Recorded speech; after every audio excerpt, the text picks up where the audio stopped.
नमस्कार, आप देख रहे हैं द सिटी न्यूज़। मैं हूं सुरेंद्र छाबड़ा। चलिए रुक करते हैं एक नई खबर की ओर। शहर के रघुनाथ मंदिर में आयोजित श्रीमद् भागवत कथा के चौथे दिन कथाव्यास शिवचंद्र त्रिपाठी ने श्रद्धालुओं को संबोधित करते हुए कहा कि हमारे धर्म शास्त्रों में 10 महादानों का वर्णन है, उनमें कन्यादान सर्वश्रेष्ठ है। कन्यादान करने से 12 पीढ़ियां अगली व 12 पीढ़ियां पिछली का उद्धार हो जाता है। इसलिए बेटियों को बोझ नहीं समझना चाहिए।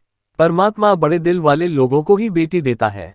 हमारे समाज के अंदर बेटियों को बोझ समझा जाता है, इसलिए जब लड़का पैदा होता है तो गीत गाए जाते हैं, घर में शहनाई बजती है। बेटी का जन्म होने पर लोग मायूस हो जाते हैं। बेटा और बेटी में कोई फर्क नहीं है। कन्यादान करने का सौभाग्य बड़े सत्कर्मों से मिलता है, इसलिए कन्यादान अवश्य करना चाहिए।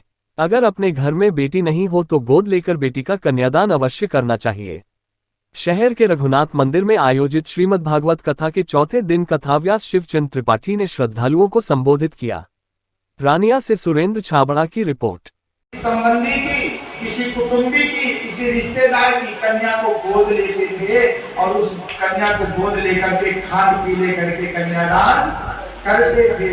तब प्राणी कन्या के पितरों के ऋण से पूर्ण होता है। अगर किसी के घर में पितृ बाधा हो तो किसी कन्या का कन्यादान कर दोगे तो पितृ बाधा दूर हो जाएगी। कितना सुंदर साधन, समझ आई? ऐसा तो आदि गलती थी, तुझी ताली क्यों नहीं बजाई? तो कन्यादान कर दो, सब पितृ बाधा तुरंत दूर हो जाती है, क्योंकि उसमें संकल्प बोला जाता है द्वादशा वरान द्वादशा परान, 12 पीढ़ी पीछे और 12 पीढ़ी आगे की पीढ़ियों का उद्धार कन्यादान करने से हो जाता है। कितना अद्भुत साधन है हमारे ऋषियों ने कन्या। और कन्यादान के बिना व्यक्ति पितरों के, महाराज दशरथ को संतान नहीं हुई, उनके एक मित्र थे अंग देश के राजा, उनका नाम था रोमपाल।